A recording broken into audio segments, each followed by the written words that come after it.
Hello everyone, welcome back to my channel. My name is Janina. Today I'm bringing you my belated January wrap up.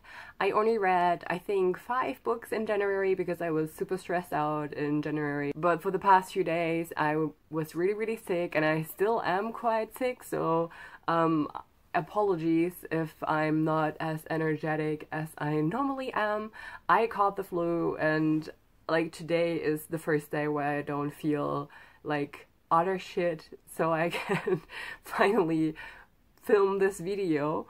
And yeah, without further ado, let's just get started with like my wrap up, and let's talk about the books that I've read in January. So the first book that I read in January was Skullduggery Pleasant by Derek Landy. I wanted to start reading this for about for a few years now. It's about a skeleton who is a detective, and he meets a little girl who's like 12 years old or something, and they go on like adventures together, and the skeleton has magic and he can like shoot fire out of his hands, and that sounded amazing to me and so interesting and just like a fun ride. And it was. Oh my god, that was so much fun. Like, I was actually laughing out loud while reading this, and I normally never do that while I read books ever, but the humor in this is great. It's so freaking funny, and I loved I loved Skullduggery, so the skeleton. I like the girl as well. I forgot her name though, but I really enjoyed this. I gave this 3.75 stars out of 5. I'm like looking forward to read the second book in the series, just because of the humor. So if you want something really funny with a skeleton as the main character, just try this. It was so funny. I loved it. The next book that I read was The Call by Pidar O'Gullen. I don't really know how to pronounce this. Please correct me if I totally butchered that. So this is set in a dystopian world where the Fae are like really bad, like really monstrous beings. And it's called The Call because every young person who turns I think 12 or something can be called. That the person that is called is transferred into the world of the Fae and has to survive there for 24 hours. But in the world of the humans, it's only 3 minutes. So, and most people die, like all the children basically die. And this is set in Ireland. And Ireland is like closed off from all of the other countries in Europe and has this weird fog around it, and nobody can leave and nobody can enter, and like these people have to fight the Fae in like this weird scenario. This was weirdly fascinating, but not great. I like the pacing of this because this was really fast paced. Like something always happens, and the characters are quite interesting, but some of them are downright nasty. Like some of them are so nasty, but some of them are really sweet as well. But I didn't get like super connected to the characters. It's not like they were like super like deep characters where I like really felt for them and really was like so into them that I was like, oh, I love these characters. But it was still a good read. I liked it, but I'm not sure if I will pick up the second book of this. But I would recommend it if you want something where the Fae are really bad. If you like a lot of gore, and if you don't care if half of the cast of characters are being slaughtered, then maybe this is for you. Then the next book that I read was War of Hearts by Samantha Young, and that is a paranormal romance standalone that I came across just by accident, to be honest. Someone that I follow on Goodreads read this and gave it like 4 or 5 stars, and I was like, okay, what is this about? And this is about a young girl who has superpowers, but not in the way you think. She's not like a superhero. She's just really strong, and she cannot die. And she kind of doesn't know what she is. Also, her blood heals everything. We follow this woman and how she tries to find out who she is.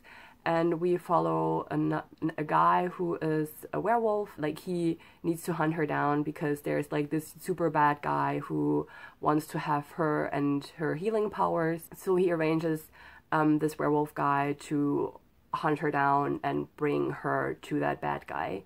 And obviously, like, he's hunting her down. He learns about her and who she is, and they fall in love, obviously. And this was so good. Oh my god, I read this like so fast. This is super fast paced. I love the writing. I really enjoyed the characters. Like, they were so lovable. It was really corny at times and a little bit over dramatic, where I was like, it's a bit like melodramatic sometimes, but it was still like, I loved it. I enjoyed it a lot. The romance was really nice in it, and just like how they got closer together. It's like enemies to lovers, because they meet as enemies, obviously, because the werewolf wants to bring her back to like another like super bad guy, right? But I really enjoyed this, and I just found out that even though this is a standalone, the author is writing a second book, but not with this cast of characters, but another like paranormal standalone, and I'm looking so much forward to that, because I'm pretty sure I will like that as well. So highly recommend it if you like paranormal romance and enemies to lovers, and something that is super fast paced, and with two people who fall in love like in a really like over a larger span of time, and who get to know each other. I adored this. Highly recommended. I loved it. Then I read a children's picture book that is called Maybe, about the endless potential in every one of us. I think that's the subtitle of it, by Yamada Kobi. This was beautiful. This has such a beautiful message, because it's about, like the title says, about the potential in every single one of us. That a lot of us are not sure where they're going, and who do they want to be, and where do they want to be, and that's okay, that maybe you're on this planet for something entirely different than you think you are, and that you will grow into that person that you want to be. And it was so beautiful. I think it has a beautiful message for like for just everyone, and I think especially if children would read this, that they would like get a little bit more self-confident, would be more okay with who they are right now. Like, you're always good enough in every single life stage that you are in, and I think this kind of brings it on point. Like this, like just with really small texts. The art in this is also absolutely beautiful. So yeah, wonderful little children's picture book. With a beautiful message that I think everyone should try to internalize and take with them in their lives. And the last book that I have read in January is Children of Time by Adrian Tchaikovsky. This has 600 pages, and it took me like a really long time to read this, but this was amazing. Holy moly. Like, oh my god, I gave this 5 stars. This is incredible. So this is a hard sci-fi book, and we follow like 2 kind of groups of beings. So the one group that we follow are humans that are now in space, and the other group that we follow are sentient spiders that live on a planet that the humans want to live on. This was so clever. This was so fascinating and interesting.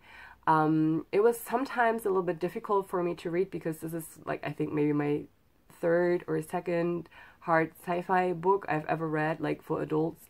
And normally I have no problems ever reading English books, but with this it was sometimes like, I have to read that sentence again, to be honest. But it was incredible. Highly recommend this. Oh my god, like, this was so good. I loved the spiders. I was so fascinated by the ideas that were in this book, by the society that this author built for the spiders and everything. This was just incredible. If you like science fiction, if you want like a really different take on alien contact, please read this. It was so freaking good. So yeah, amazing book. I loved this. These were all the books that I've read in January. Only 5 books, but that's okay. I mean, one of them was 600 pages long, so yay me. I'm proud that I actually finished this book. This is all I have for you today. I'm sorry if I'm a little bit tired, if I'm a little bit like all over the place in this video, but I'm still sick. I hope you're all doing great when you're watching this. Please take care of yourselves and don't catch the flu like I did. I will see you guys in the next video. Bye!